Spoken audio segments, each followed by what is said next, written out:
Welcome to our tutorial on how to install your Bitdefender security solution on Windows.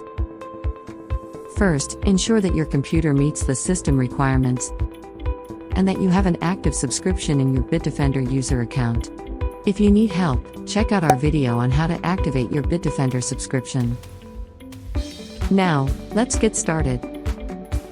On the PC you want to protect, go to central.bitdefender.com and sign in with your Bitdefender Central account email and password.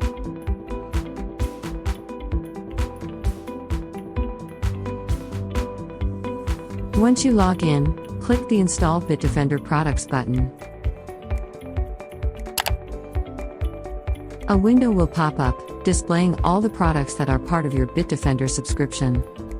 Within this window, press the Install button located in the Security panel. Then, choose Download to save the Bitdefender installation kit to your computer. Now, let's proceed with the installation. Once the download is ready, double-click the file you've just saved to begin the installation.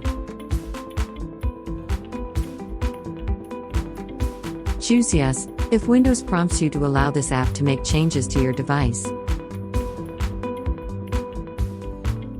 Wait until Bitdefender downloads all the necessary files. Check this box after you read and agree to the terms presented in the subscription agreement. Then click Install. Please wait as Bitdefender completes its installation process. At the end of the installation, you have the option to check your device for cyber threats. Click Finish on the screen that displays details of your subscription to open the Bitdefender interface. Congratulations! You have successfully installed Bitdefender on Windows. Your computer is now protected against cyber threats.